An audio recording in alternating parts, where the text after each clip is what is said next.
ஓம் சாந்தி.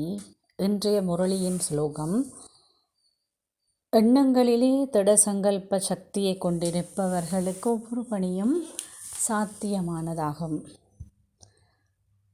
ஆகவே பிராமண வாழ்க்கையில் திட சங்கல்பம் அற்றவரால் எந்த ஒரு முயற்சியையுமே நிரந்தரமாக செய்ய முடியாது.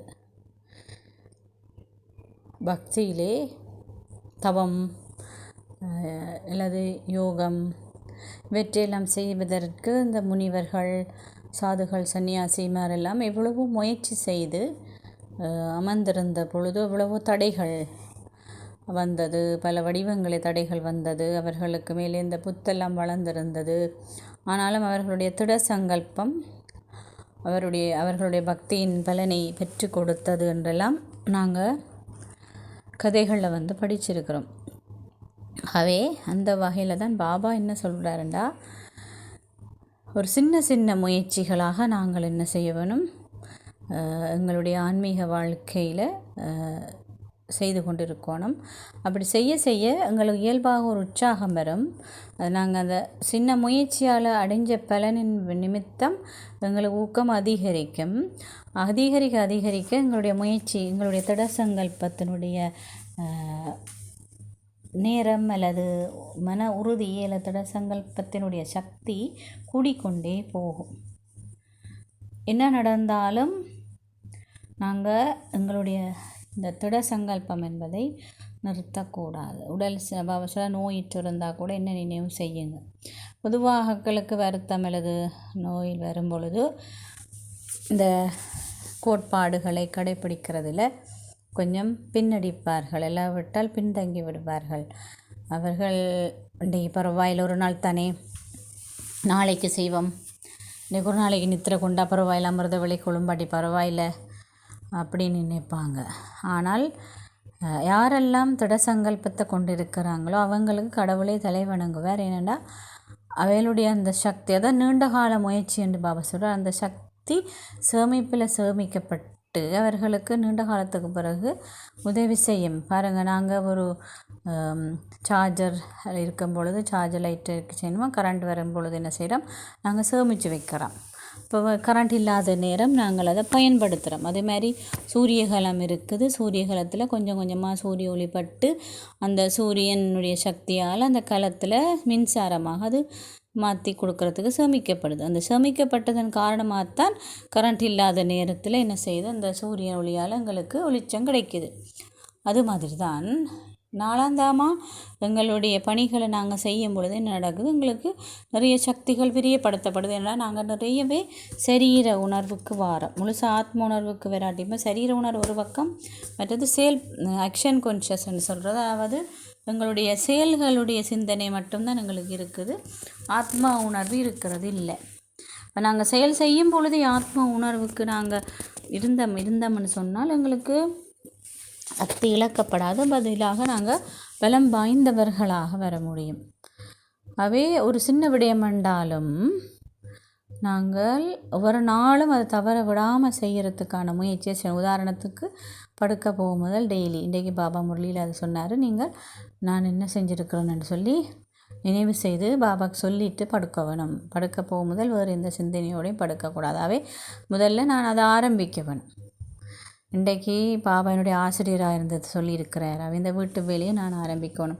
செய்கிறாக்கள் ஓகே, செய்யாமல் இருந்தோம்னு சொன்னால் படுக்க போகும் முதல் படுக்க போகும் முதல் நாவலை படித்து கொண்டோ அல்லது ஃபோனை பார்த்து கொண்டோ ஃபோனை கதைச்சி கொண்டோ நாங்கள் படுத்தோம்னு சொன்னால் அந்த சிந்தனைகள் தான் எங்களோட மனசில் பதிவாகி இருக்கும். கடைசியில் இப்போ காலையில் ஒலிம்பிக்கிலும் எங்களுக்கு அந்த நினைவு தான் வரும். பாபாவை நினைக்க முடியாது. அப்போ பாபாவோட மடியில் நான் அவருடைய ரோமுறைகளை அனுபவம் செஞ்சு படுத்தனா இருந்தால் இயல்பாகவே எனக்கு காலையில் விழித்தொழும்பின உடனேயே அவருடைய நினைவு தான் வரும். அதால் தான் பாபா என்ன சொல்லியிருக்கார், படுக்க போக முதல் நீங்கள் என்னோட கதைச்சி கொண்டு நீங்கள் என்னோட சொல்லி எனக்கு குட் நைட் சொல்லி நீங்கள் படுத்தீங்கன்னு சொன்னால் உங்களுக்கு ரெண்டு விஷயம். ஒன்று, இரவு பயங்கரமான கனவோ அல்லது களைப்பான உணர்வோ இல்லாட்டிக்கு தேவையில்லாத சிந்தனையோ அதுகளோ ஏற்படாது. ரெண்டாவது, அதிகாலையிலே எழும்புறது ஒரு கடினமான பணியாகவும் தெரியாது. ஏற்கனவே அதுக்கு ஒரு நடந்த சம்பவங்களுக்கான விளைவை நான் முடிச்சிட்டேன். அந்த ஃபைலை நான் க்ளோஸ் பண்ணிட்டேன். இப்போ ஒரு கம்ப்யூட்டரில் நாங்கள் ஏதாவது பணி செய்கிறோம்னு சொன்னால் ஒரு ஃபைலை திறக்கிறோம், அப்புறம் அதை மூடாமல் அடுத்த ஃபைலை திறக்கிறோம். இப்படியே எல்லா வேலையும் செய்துட்டு கடைசியை பார்க்க நிறைய ஃபைல் வந்து கம்ப்யூட்டரில் திறந்திருக்கும். அப்போக்கு நாங்கள் கம்ப்யூட்டரை ஷட் டவுன்னு சொல்லி அதை மூட சொல்லி சொன்னால் அது சொல்லும் ஃபைல் எல்லாத்தையும் முதல் மூடினாத்தான் அது ஷட் டவுன் பண்ணுவேன்னு சொல்லும். அது மாதிரி நாங்களும் எங்களுடைய மனசுக்குள்ளே இப்படி நிறைய விடயங்களை கேட்டதுகளெல்லாம் நிறைய கேள்விக்குறிகளாகவோ குழப்பங்களாகவோ செஞ்சலங்களாகவோ அமைதியற்ற தன்மையாகவோ ஏக்கமாகவோ ஆசையாகவோ போய் எங்களுக்குள்ளே சிக்கிக்கொண்டு மனசை குழப்பி கொண்டு இருக்கிற அதே மனசோட நான் படுத்தனண்டா அது ஒரு பாதிப்பை என்னுடைய மனசில் ஏற்படுத்துகிற வடு மாதிரி இருக்கும், ஒரு காயம் மாதிரி இருக்கும். இப்போ அது ஒரு சின்ன கீறலாக இருந்தால் கூட அந்த பாதிப்போடு நான் நித்திரைக்கு சென்றேன்னு சொன்னால் அது ஆழ் மனசில் ஒரு பாதிப்பை வந்து ஏற்படுத்துது. அப்போ அது என்ன செய்யுது, கனவிலையோ கனவுல கூட எனக்கு அது வந்து குழப்பத்தை ஏற்படுத்துது. அதிகாலை உடம்பேக்கிலும் எல்லாம் சேர்ந்து ஒரு குழப்பமாக இருக்கும். அப்போ என்னோட பழைய ஃபைல்கள் எல்லாம் மூடுபடையில் புதுசாக ஒரு ப்ரோக்ராம் என்னால் திறக்க முடியாது. அப்படி கம்ப்யூட்டரில் திறக்க முடியாத மாதிரி தான் என்னுடைய மனதம். அதால் தான் நாங்கள் சொல்கிறோம் தானே, எங்களுடைய மனசு வந்து ப்ரோக்ராம் பண்ணியிருக்குது, இது இயங்குது ஒரு கம்ப்யூட்டர் மாதிரின்னெல்லாம் சொல்கிறோம். இப்போ நாங்கள் என்ன செய்யணும்னு சொன்னால் தினமும் படுக்க போக முதல்ல நாங்கள் எங்களுடைய அந்த நாளாந்த நடந்த சம்பவங்கள் விடயங்கள் இவற்றை எல்லாமே நாங்கள் பாபாவுக்கு சொல்லிவிட்டு நாங்கள் எங்களுடைய நித்திரைக்கு செல்லுவோம். அப்படி சென்றோம்னா அதிகாலை உடம்பேக்கில் எங்களுக்கு அந்த எல்லாம் தெரிந்து விடுபட்டு ஒரு சுமையற்ற மனசாக இருக்கும். லேசாங்களால் வந்து விழும்பக்கூடிய மாதிரி இருக்கும். அப்போ லேசாக நாங்கள் உழம்பி காலை வணக்கம் சொல்லி எங்களுடைய நாளாந்தமான இப்படி சின்ன விடயங்கள் சிலதை நாங்கள் தினமும் கடைப்பிடிக்கும் பொழுது எனக்கு ஒரு உற்சாகமாக தனிப்பட்ட முறையில் ஏற்படும். ஒவ்வொரு முயற்சிக்குமே ஆசீர்வாதம் பாபாட்டேந்து இருக்குது. அப்போ அந்த ஆசீர்வாதத்தின் அடிப்படையில் எனக்கு உற்சாகம் வர எனக்கு என்னுடைய திட சங்கல்பம் இன்னும் அதிகரித்து கொண்டு போகும். திட சங்கல்பத்தை நான் தொடர்ந்து அப்போ எந்த ஒரு சந்தர்ப்பத்திலையும் நாங்கள் விடக்கூடாது. நாங்கள் பிராமணனாக இருக்கிறோம். தமிழில் ஒரு பழமொழி சொல்லப்படுது, என்னடா புலி வந்து பசித்தாலும் புல் தின்னாது, நடைமுறையில் விளக்கத்தில் சொல்லப்படும். அதுமாரி நான் ஒரு பிராமணன்னா பிராமண கோட்பாடு எந்த ஒரு சந்தர்ப்பத்திலையும் வந்து நான் கைவு நழுவி விட போகக்கூடாது. ஏனெண்டா இதுதான் என்னுடைய சேமிப்பை கூட்டுறது. சாதாரணமான நிலைமையில் நாங்கள் ஒரு விஷயத்தை செய்கிறதுக்கும் ஒரு தீவிரமான சந்தர்ப்ப சூழ்நிலை ஒரு விஷயத்தை செய்கிறதுக்கும் எங்களுக்கு வித்தியாசம் இருக்குது. சாதாரணமான ஒரு வாழ்க்கையை நாங்கள் வாழ்ந்து கொண்டு இருக்கும் பொழுது எல்லாத்தையுமே நாங்கள் செய்து கொண்டு வர்றது எங்களுக்கு சுகமாக இருக்கும். ஆனால் எனக்கு ஒரு நோய் வாய்ப்பட்ட நிலைமையோ அல்லது உறவு முறையில் எதுவும் பிரச்சனை வந்த சந்தர்ப்பத்தில் அல்லது வேறு ஏதாவது சூழலில் தீவிரமான ஒரு நிலைமை அந்த மாதிரி கேட்கல எனக்கு முயற்சி செய்கிறது கடினமாக இருந்தாலும் அது நான் என்னை அந்த முயற்சியை செய்ய வைக்கிறது ஏற்கனவே நான் செய்து வச்சிருக்கின்ற முயற்சிகளுடைய ஆசீர்வாதம். ஆனால் நான் இதயபூர்வமாக அதை செய்ய வேணும் என்ற அன்போடு நாங்கள் ஆரம்பித்தோம்னு சொன்னால் நாங்களால் அந்த எங்களுடைய இந்த செயற்பாட்டை நிறைவேற்றக்கூடியதாக இருக்கும்.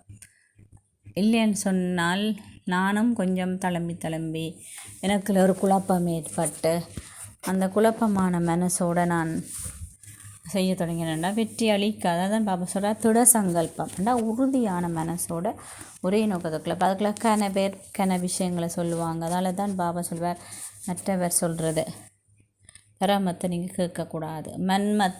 மனசும் கூட சில வேளையில் மன்மத்தண்டா என்னுடைய சொந்த மனசோட கட்டளைகள் அதுவும் கூட சில வேளையில் என்ன தவறான வழிக்கு கொண்டு போவோம். ஆனால் ஸ்ரீமத்தான் உங்களை உயர்ந்த நிலைக்கு கொண்டு போவோம், தெய்வீகமான வழிகாட்டல்கள். ஆனால் இதெல்லாம் அப்படி நான் செய்து நடைமுறைப்படுத்தி கொஞ்சம் கொஞ்சமாக செய்ய எனக்கு திட சங்கல்பம் அதிகரித்து கொண்டே போகும். அப்படி இருக்கும் பொழுது எந்த ஒரு விஷயத்தையுமே எனக்கு சாத்தியம் இல்லைன்னு நான் சொல்ல மாட்டேன். திட சங்கல்பம் நிறைய இருக்கிறவருக்கு நிறைய சந்தர்ப்பங்கள் வாய்ப்புகள் எல்லாம் நாடகத்தில் கிடைக்கும். ஏன்னா அவர் பொறுப்பானவராக இருந்து எல்லா பணிகளையும் இப்படியோ முடித்து கொடுப்பார். கடவுளுடைய பணியாக இருந்தால் என்ன, வெளி உலக பணியாக இருந்தால் என்ன, அதனால் அவருக்கு ஒரு தனித்துவமான சக்தி கொண்டு இருக்கத்தான் செய்யும்.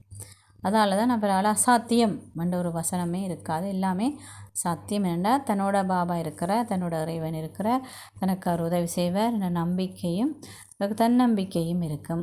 அப்போது ஆட்டோமேட்டிக்காக மெட்டாக்கிட்ட இருந்த ஆசீர்வாதமும் அவருக்கு கிடைக்கும். வேண்டாம் அது மெட்டாக்கள் ஒரு நம்பிக்கையை ஊட்டும். இவர்கிட்ட இந்த பொறுப்பை கொடுத்தா இவர் செய்வார் அப்படின்னு சொல்லி அதை நம்புவாங்க. அதுக்கு சுயத்தில் முதல் இந்த கட்டுப்பாடோட ஒழுக்கத்தோட இதை நாங்கள் கடைப்பிடிக்கும் பொழுது இயல்பாகவே மற்றவர்களுக்கும் ஏதாவது நல்லது செய்கிறதுக்கான திட சங்கல்பம் எங்களுக்கு உருவாக முடியும்.